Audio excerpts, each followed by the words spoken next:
কোনো পীরের নামে যদি গরু জবাই করে সেই গরুর মাংস খাওয়া যাবে কি?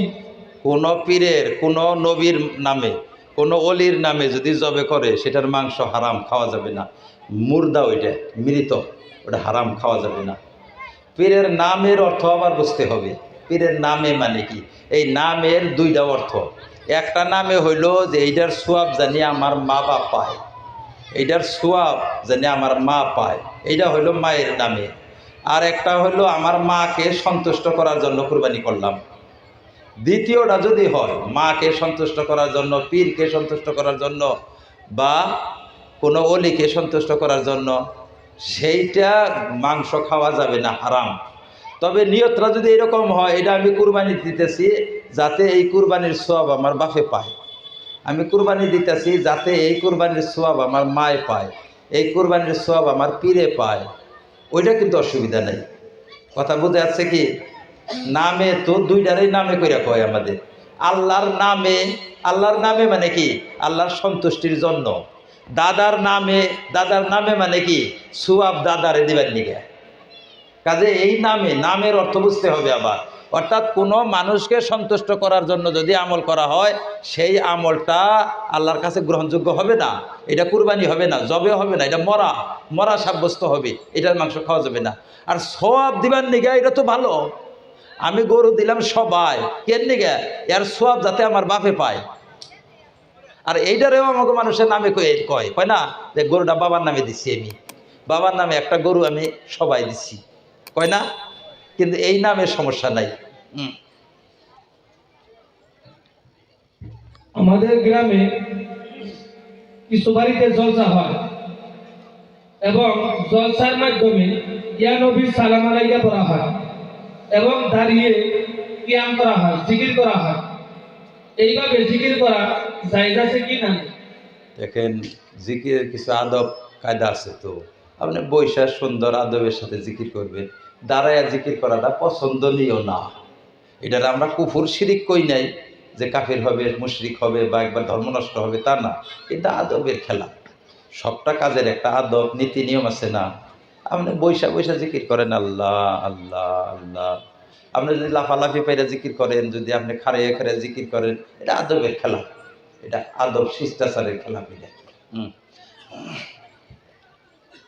আর একটা কথা প্রশ্ন মাঝখানে কই যাই, যদি কেউ ওই প্রশ্ন করার থাকে তাহলে প্রশ্ন জমা দিতে পারে, টাইম আছে। হুজুর, আমাদের হানাফিদের নামাজ বলে হয় না, তাহলে আহলে হাদিস ভাইয়েরা কয় আমরা বলে জাল হাদিস মানি। ভাইরা দেখেন, জাল হাদিস আর খাঁটি হাদিস কারে কয় এটা তো আপনারা জানেন না। কেউ করে জাল হাদিস মানেন? জাল হাদিস চিনেনই না, ওরাও চেনে না, আপনারাও চেনেন না। খাঁটি হাদিস, জাল হাদিস, নির্ভরযোগ্য রাবির দ্বারায় যদি হাদিস বর্ণিত হয় সেটাকে এক খাঁটি বা সহি হাদিস বলে। আর রাবি যদি অনির্ভরযোগ্য হয় তাহলে সেটাকে বলা হয় জয়ীফ হাদিস। আর জাল কোনটাকে বলা হয়? জাল বলা হয় একবারে মিথ্যা, আল্লাহর নবীর নামে মিথ্যা কথা চালাই দিছে, সেইটারে জাল। ওরা আমাদের একটা জাল হাদিস দেখায় দেখতো, এখানে দেখায় দেখে আমাদের যে আমরা অমক জাল হাদিসের আবার আমল করি। আমাদের হাদিস সমস্তই কিতাবে আছে, বুখারী, মুসলিম, আবু দাউদ, বিভিন্ন হাদিসের কিতাবে আছে। মন গড়া কথার উপরে আমরা আমল করি না, কোনোদিন করি না, আর কোনোদিন আমাদেরকে দেখাইতেও পারে না আজ পর্যন্ত। আর আমি তো মাঝে মধ্যে আসি, দেখাই দেখ আমাদেরকে যে আমরা অমক মন গড়া, জাল মানে মন গড়া, মন গড়া হাদিসের উপরে, মন গড়া হাদিসের উপরে আমল করি না, বরং আমরা সমস্ত হাদিসের উপরে আমল করি। ওরা তো পার্টিকুলার একটা হাদিসের উপরে আমল করে, মানে হাদিস বিভিন্ন স্তরের আছে, আমরা সমস্ত হাদিসের উপরে আমল করি, আমরা হাদিস ছাড়ি না। ওরা তো সব হাদিস ছেড়ে দিয়ে মাত্র এক শ্রেণীর হাদিসের উপরে আমল করে, বাকিগুলা ছেড়ে দেয়। কাজে আমরা, আমাদেরকে বলে ওই রকম কথা, এটা ভুল কথা, আপনারা বিশ্বাস করবেন না। হুজুর, আমাদের গাঁয়ে দুই একজন আহলে হাদিস ভাইয়েরা হানাফিদেরকে আহলে হাদিস বানাতে চায়, এক্ষেত্রে আহলে হাদিস ভাইদের কি কি করা উচিত? আপনারা সতর্ক থাকবেন। আপনারা দেখেন, এই কোরআন ও হাদিসের উপরে সরাসরি, কোরআন ও হাদিসের উপরে আমল পৃথিবীর কেউ করে না। সবেই তার নেতাদেরকে অনুসরণ করে আমল করে। আপনারা যে আমল করেন, আলেমদের কথায় আমল করেন না? এই আলেমরা আবার তাদের বড় আলেমদের কথায় আমল করে। দুনিয়ার সবেই আহলে হাদিসরাও কিন্তু ওদের আলেমদের কথা অনুসারে আমল করে, তাই করে না? ঘুইরা গাইরা কিন্তু সব একই, মানে সবেই সরাসরি কোরআন দেখা হাদিস দেখা আমল পৃথিবীর কেউ করে না। প্রত্যেকেই নিজের নিজের পণ্ডিত আলেম যারা, তাদের কথা মতো আমল করে। এইটাই হলো সত্য কথা। সারা পৃথিবীতে হানাফি হোক, শাফি হোক, মালিকি হোক, হাম্বলি হোক, আহলে হাদিস হোক, প্রত্যেকেই তাদের আলেমদের কথা মতো আমল করে। এটা মিশা কথা। ওরা বলে যে আমরা কোরআন হাদিস মোতাবিক আমল করি, আর হানফিরা ইমাম আবু হানিফার কথায় আমল করে। এটা মিশা কথা। ওরাও যেরকম আলেমদের কথায় আমল করে, আমরাও আলেমদের কথায় আমল করি। এখন আলেমদের কথায় কেন আমল করি? কোরআন হাদিস বুঝাটা যার তার কি কাম, যেই সেই কি বুঝবে? কোরআন হাদিস যে সব পণ্ডিতরা বুঝে, তাদের কথা মতো আমরা আমল করি। এটা আমরা কি ভুল করলাম এটা? আর এইভাবেই সারা পৃথিবীতে চলছে। মালিকিরা ইমাম মালিকের কথায় আমল করে, শাফিরা ইমাম শাফির কথায় আমল করে, হাম্বলিরা ইমাম আহমদ বিন হাম্বলের কথায় আমল করে, হানফিরা ইমাম আবু হানিফার কথায় আমল করে। আর পৃথিবীতে সবচেয়ে বড় স্কলার, সবচেয়ে বড় পণ্ডিত পৃথিবীতে 4 জন: ইমাম আবু হানিফা, ইমাম মালিক, ইমাম শাফি, ইমাম আহমদ বিন হাম্বল।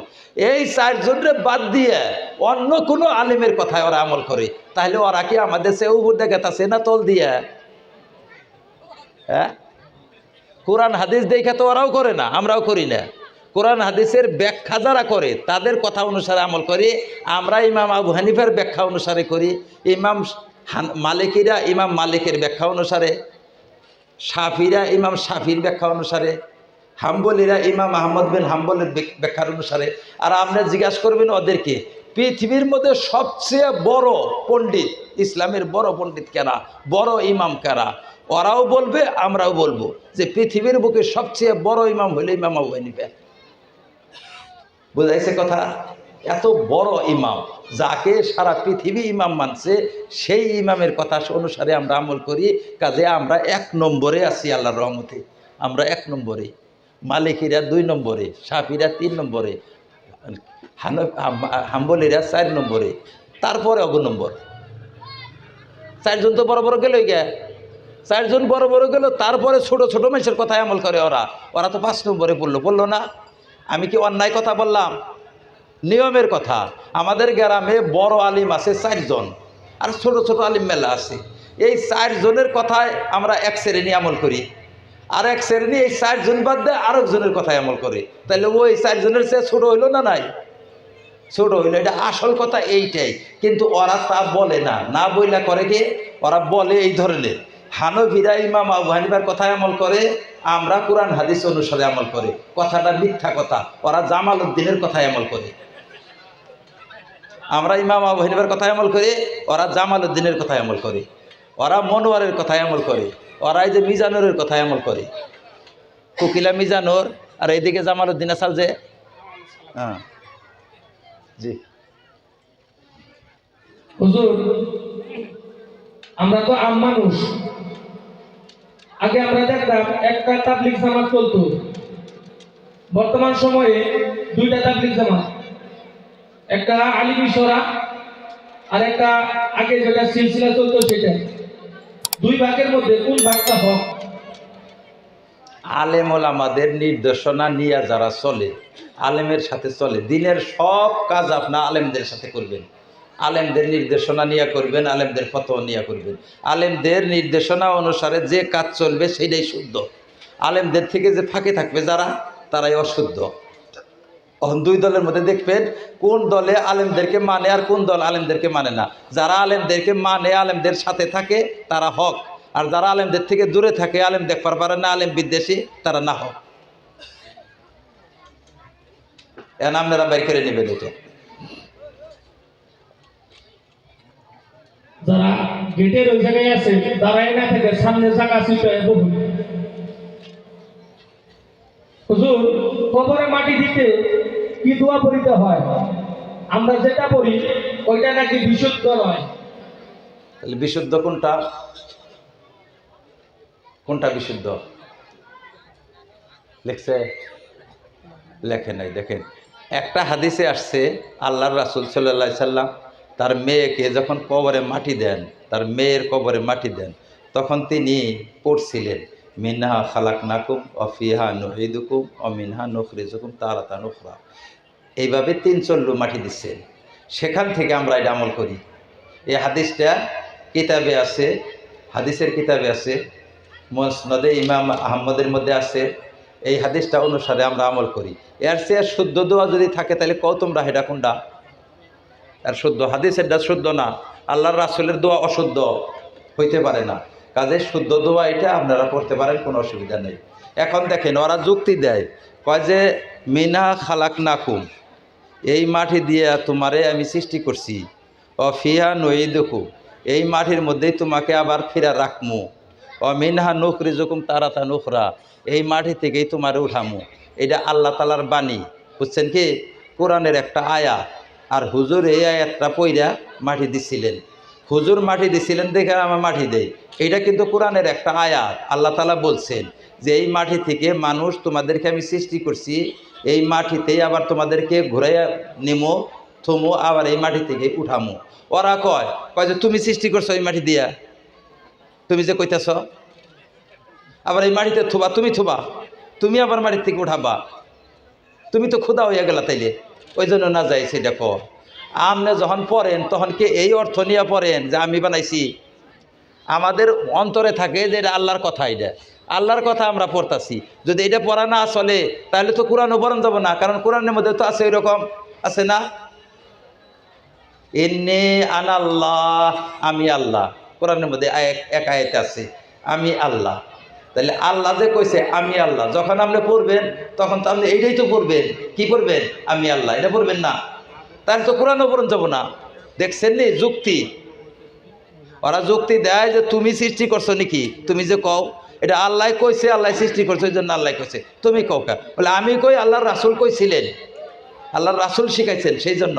যেরকম আমরা আলহামদুলিল্লাহ রাব্বিল আলামিন, ইয়্যাকা না'বুদু ওয়া ইয়্যাকা নাস্তাঈন কই, এগুলা আসলে তো আল্লাহ শিখাইছে আমাদেরকে। আল্লাহর কথা আমরা পুনরাবৃত্তি করি। এরকম তো কোরআনের মধ্যে অনেক আয়াত আছে। কাজে এগুলো ভুল ভাল কথা যা কয় আপনারা নেবেন না। 1400 বছর থেকে আমরা এই দোয়া পয়রা মাটি দিতেছি, আপনারা এই দোয়া পয়রা মাটি দিতে পারবেন, কোনো অসুবিধা নেই। হাদিসে আছে এটা। আপনারা দেখতে চান যদি আমার কিতাব, ওই আমাদের আমল হাদিসের কষ্টি পাথরে কিতাব একটা আছে আমার, আমাদের আমল হাদিসের কষ্টি পাথরে, ওই কিতাবটার মধ্যে হাদিসটাও আছে, হাওয়ালা টাওয়ালা বিস্তারিত বিশ্লেষণ আছে ওখানে। এই বিষয়ে হুজুরের কাছে কিতাব লেখা আছে, হুজুর নিজে লিখছে, যদি কেউ লাগে হুজুরের কাছে থেকে সংগ্রহ করতে পারে। তার বাদে একটা প্রশ্ন, যে আগে মানুষ মরলে মাটি দেওয়ার সময় মিনহা খলাকনাকুম ওয়া ফিহা নুঈদুকুম ওয়া মিনহা নুখরিজুকুম তারাতান উখরা, একবার কয়ে এক চুল মাটি দেওয়া হতো, আরেকবার কয়ে আরেক চুল দেওয়া হতো, আরেকবার কয়ে আরেক চুল দেওয়া হতো। কিন্তু বর্তমান জামানায় এরকম করে যে মিনহা খলাকনাকুম এক চুল দেয়, ওয়া ফিহা নুঈদুকুম আরেক চুল দেয়, ওয়া মিনহা নুখরিজুকুম তারাতান উখরা আর চুল দেয়। এই যে নতুন করে যেটা একবার একবার কয়ে, এটা কি ঠিক? হ্যাঁ, একবার একবার কই, মানে 3 খণ্ড 3 চল্লু মাটি দেওয়ার জন্য। জি, একবার না 3 বারই দেওয়া লাগবে। হ্যাঁ হ্যাঁ, একবার কই, একবার এইভাবে 3 বার। এক খণ্ড, 3টা খণ্ড আছে এর মধ্যে, 3টা খণ্ড, এক খণ্ড পড়ে এক চল্লু, আরেক খণ্ড পড়ে আরেক চল্লু, আরেক খণ্ড পড়ে আরেক চল্লু, এইভাবে। আমাদের প্রশ্ন, হুজুর স্ত্রী সহবাস করার পর গোসল করাটা কি জরুরি? হ্যাঁ, জরুরি, গোসল করতে হবে। এই স্ত্রীর সাথে যদি কেউ শারীরিক সম্পর্ক করে তাহলে গোসল করতে হবে। এমনকি যদি আধা পথে যাইয়া বাদ দেয় তাও গোসল করতে হবে, বা শুরু করার পরে যদি বাদ দেয় তাও গোসল করতে হবে। এটা হলো শরীয়তের বিধান। পূর্ণ সহবাস পূর্ণ না হইলেও গোসল করা লাগবে, দুজনের গোসল করা হবে। হুজুর মৌলবীদেরকে পণ্ডিত বলা যাবে কি? মৌলবীরাই তো পণ্ডিত, আর পণ্ডিত কারা? হ্যাঁ।